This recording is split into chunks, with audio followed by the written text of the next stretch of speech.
सरफराज कैसा लग रहा है आपको? कोई परेशानी तो नहीं है? कोई दिक्कत नहीं?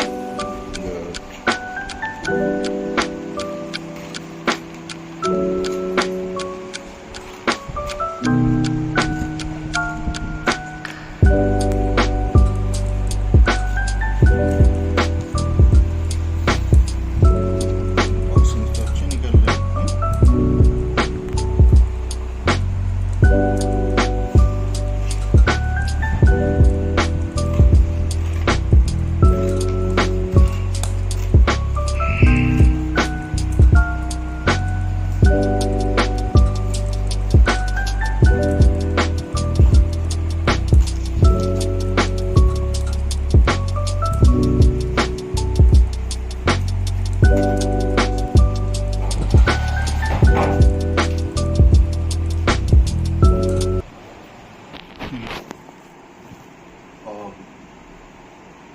Once again, good morning, friends.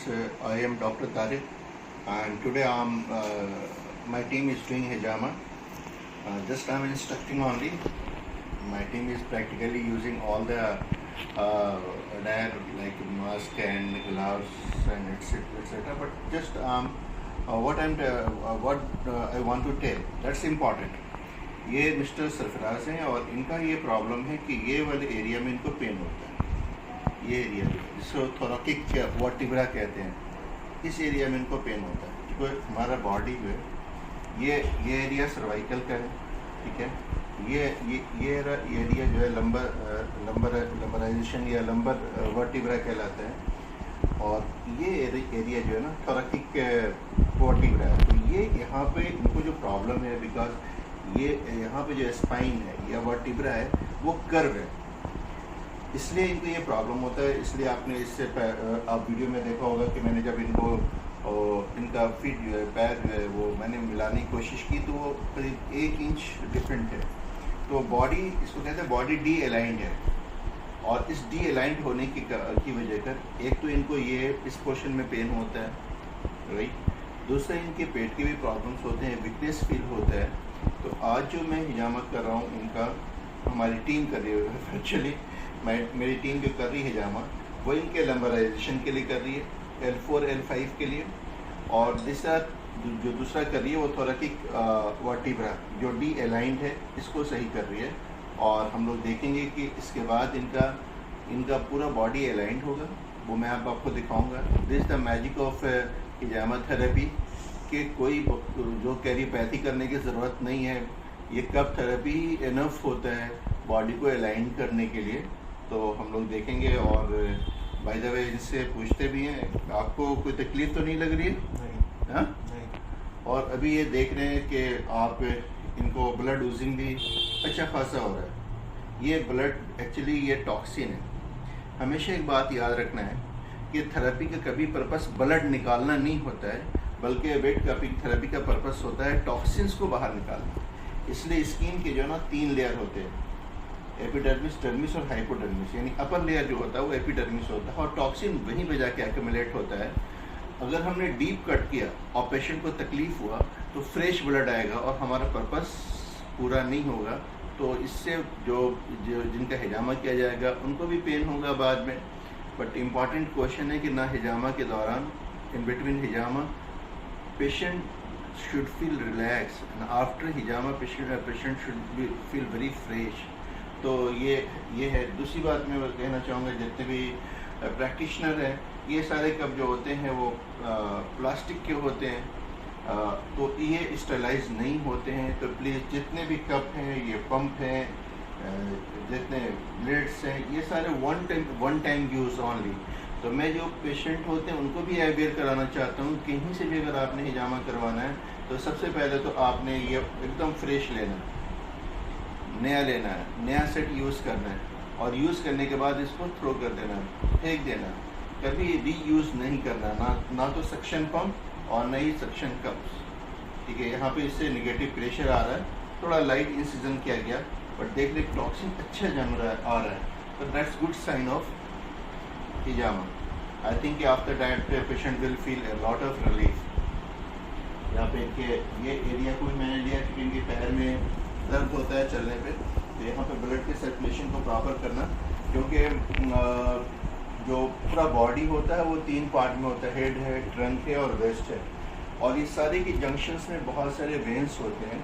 तो अगर कहीं पर भी ब्लॉकेज होता है तो ब्लड का सर्कुलेशन प्रॉपर नहीं होता, यानी ब्लड सर्कुलेटरी सिस्टम पुअर हो जाता है। तो वो जब हम इन पॉइंट को सेलेक्ट कर करके वहाँ पर थेरेपी लगाते हैं तो वो ब्लॉकेज ओपन होता है और फिर ब्लड का सर्कुलेशन सिस्टम प्रॉपर होने लगता है। तो patient started to feel very relief and relax and painless. Thank you.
Side से ऊपर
जैसा मैंने बताया था कि ये वेट कपिंग थेरेपी जो है ना, आप देख रहे होंगे कि सारे पॉइंट्स पे अभी काफ़ी अच्छी यूजिंग हो रही थी, ब्लड की अच्छी खासी यूजिंग हो रही थी, देखने में बड़ा ख़तरनाक लग रहा था।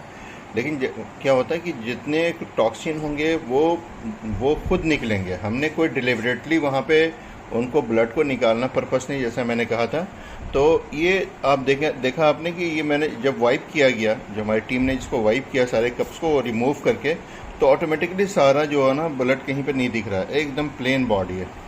दूसरी बात आपने देखा होगा कि टॉक्सिन इसको ज़्यादा निकला है, और इस बात को आप देखेंगे कि स्किन का कलर, एक जहाँ पे नहीं लगा वो कप नहीं लगाए गए हैं और जहाँ जहाँ पे कप लगाए गए हैं आप देखेंगे कि वहाँ पे स्किन के कलर चेंज हुए हैं। अगर टॉक्सिन्स वहाँ पे नहीं होते तो ये कलर चेंज नहीं होते।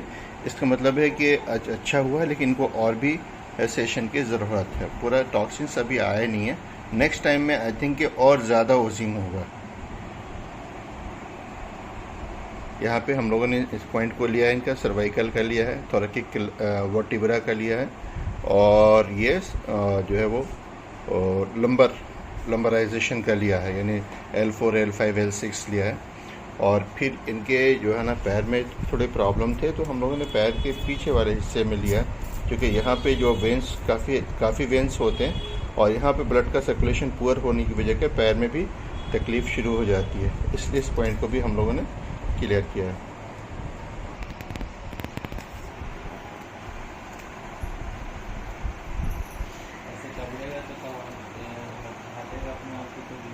कोई दिक्कत नहीं। ये बैंडेजेस लगाए जा रहे हैं, क्योंकि वहाँ पे इंसिजन हुआ है, कट हुआ है, तो कोई हालांकि आपके पूरे जो है ना बॉडी को स्टेलाइज कर दिया गया है, कोई यहाँ वायरस और बैक्टीरिया नहीं है, लेकिन फिर भी आप अगर वहाँ ओपन रखा जाएगा तो आप जो कपड़ा पहन के आए हैं वो कपड़ा पहन के जाएंगे, फिर ट्रैवल करेंगे यहाँ से, तो हो सकता है डस्ट हो, बैक्टीरिया हो, तो इसको प्रोटेक्ट करने के लिए ये बैंडेड लगाया जा सकता है। ठीक है ना। उसके बाद टेटवैक का इंजेक्शन बहुत ज़रूरी है, वो भी लगाना।